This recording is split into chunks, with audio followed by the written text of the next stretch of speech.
Today's session, we are going to focus on blinds 1, 2, and 3 because they really theme each other. They all relate to similar entries at different angles, and they all go over a point, and they all use the crescent pond on the right. Here's a closer view of blinds 1, 2, and 3, really isolating the key decision points. You see they all crisscross each other right at the re-entry point. So we're going to look at some drone views, and I'm really going to dial in on key decision points on blinds 1, 2, and 3. Well, here is a view from the starting point. You catch a little piece of cover next to the tree, which can deflect you to the right. And if they want to run around the mound, it also takes them right. And, well, if they're looking to do a land blind instead of a water blind, that's another excuse to go to the right. Well, here you go. Jim and Erin are getting lined up for blind number 1. And this is going to be Erin's view when she crosses the mound, or really this is the handler's view. Now here's what Erin's going to see when she crosses over the top of the mound. Well, you notice there's an open channel to the left with obvious water. The line doesn't go through the obvious water. It goes just to the right of that, gets on the point, and catches just a sliver of water on the backside of the point. I really like this perspective. I fly the drone as low to the ground as I can. So here's your dog's eye view. Now he's going a little slower than a dog probably will, but here's the corner of the mound. And like I said a second ago, well, here's your first real key decision point for the dog. Where do I go? Big water left, water straight ahead, and no water to the right. Well, now you're crossing this open short grass area.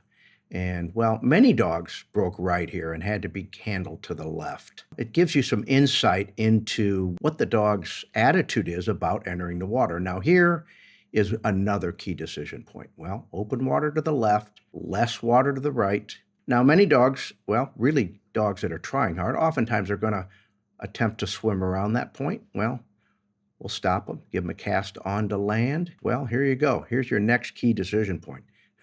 There's not a lot of water behind that point, is there? And it'd be real easy to just run down that right shore. But here you catch just a sliver of the water, and here's your blind right there, straight ahead.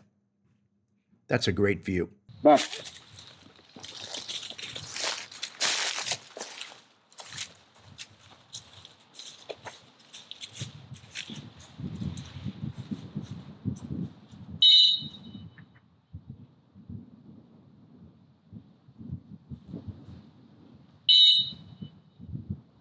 So are some of you thinking, that's a cast refusal? Yeah, it kind of is, but casting towards land and wanting to stay in the water is way different than casting towards water and wanting to stay on land. I really think the best default attitude is the dog to prefer to get in and stay in the water, but be willing to cast out of the water when asked to.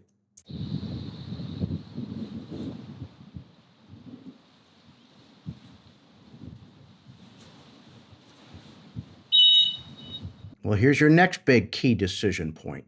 Remember that drone view and how little water, how easy it is to cheat down the right-hand shore? Well, here's the view, once again, and this is the dilemma Jim and Erin are faced with here in a split second.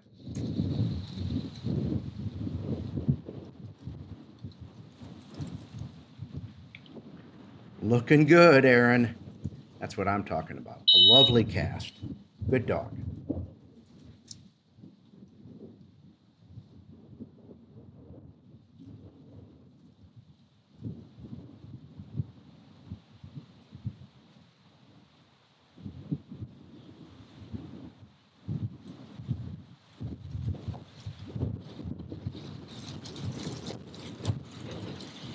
Well, that went just the way you'd like to see it go. Again, here's that overhead view. We've done number 1. Now we're about to do number 2, and you're going to get a good view here. Well, there you are. Erin is on her way to number 2, and again, I've shown you, well, the close proximity of blind 1 and 2. Now, here's the key reason we plant these one bumper at a time, because they're so close together. Well, here's another view, a little bit more of a blow-up version. Now remember, we've moved our starting line to the right, so that's why number 1 looks different. But If a dog gets on the point and maybe doesn't want to get back in the water and is thinking about going back to blind number one, well, you can see that's where the challenge lies. Well, here's that dog's eye view again with the drone giving us that perspective. You've got this tree that you come close to, and again, there's a little rougher cover, maybe encourages them to go right, but now they pop out of the shadows. And they've got a similar view with water on the left. The angle into the water itself starts to change as well. If a dog wants to square across to the right, well, that changes your line. That's your first key decision point. Here's your next big decision point. Here's that re-entry. Remember, blind one is to the right. It's a slicing, pretty sharp angle here, isn't it? Seeing the dog right in here is difficult as well. Now, as you come out of the water, you can see the stake to the right, blind number one. No bumper there. Blind number two is just a little to the right of that thick clump of grass. Run. Two. I want a straight up right with her. So I suggested a straight up right silent because I really sensed that Erin was wanting to go left and get in the middle of that channel. That silent right straight up emphasizes a little more momentum shift to the right. Now, if I thought she wanted to square right, I would probably have added a verbal. Right. There we go. Good. Perfect. I loved Jim's timing on that whistle. He didn't let her get around the point before he blew, and that really gave Erin the right message. Yep.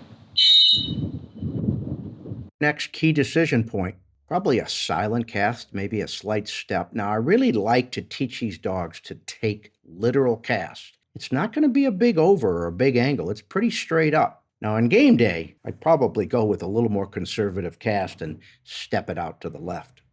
Straight up, baby step, straight up left, silent. Beautiful. All you're asking them to do.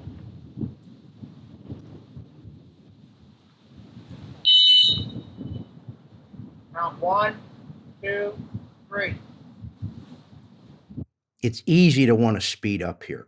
I counted because I really want Jim to get in the habit of blowing, stabilizing the dog, getting them to tread water and stay in a stationary position and then cast. You need to maintain that water tread that you work so hard with in basics. 10,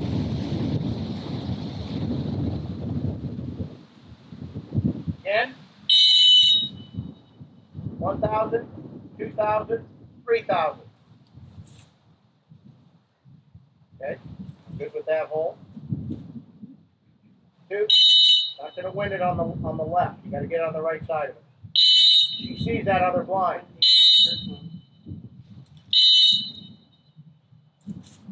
Come on. Wait, don't be in a hurry. Straight up right with a baby step. There you go. Got it now. Now she's on point. Well, there's a prime reason we single plant. Blind one is not hot. And I really wouldn't want this dog to get in trouble because he did give her a come-in whistle. Left angle. Well, here's another look at our overhead view. We've done number one and number two really quite nicely. Number three, well, here's a good view. See how sharp that angle is into the initial entry. It's real easy to square hard right here. And, well, we crossed that point at a different angle. Hey, here's another great view. Blinds 1, 2, and 3, and we're going for number 3. It's the one on the far left. We've got that cover around the tree. Little shrubs, something that just kind of pushes them to the right. Well, here's that close-up view. There's that cover in front.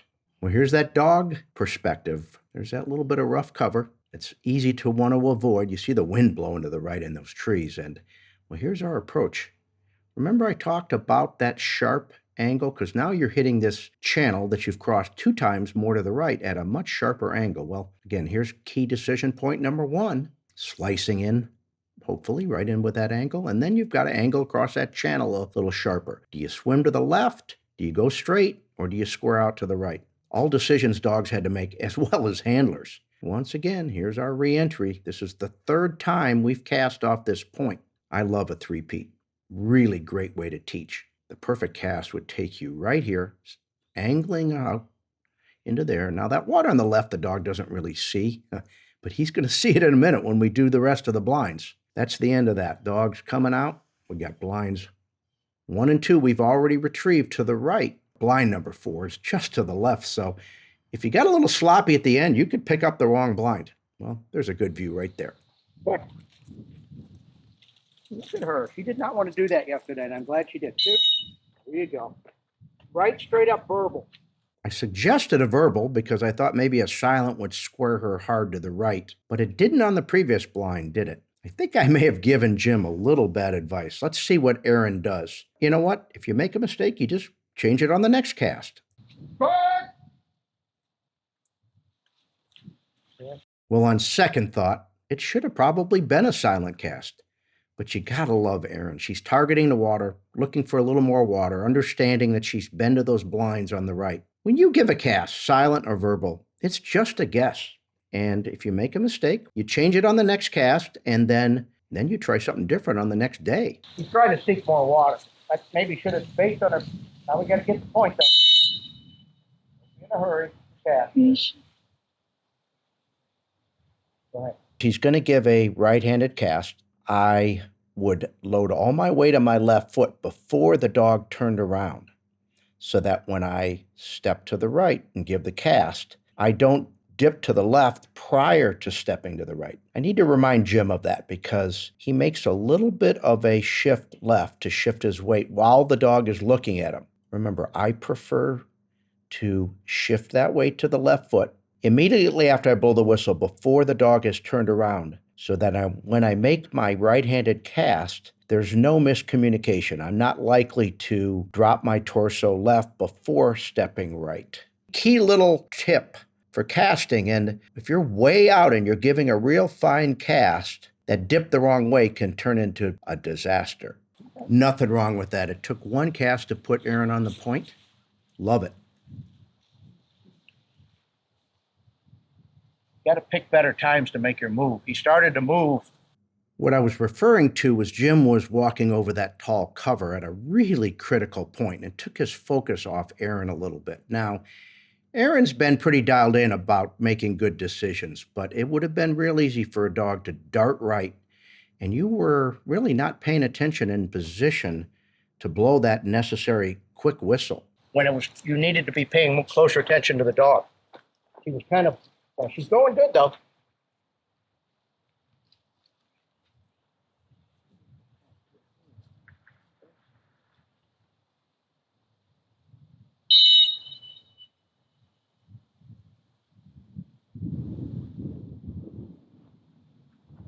Trying to say, is it okay to get this one? You blow so many whistles right at.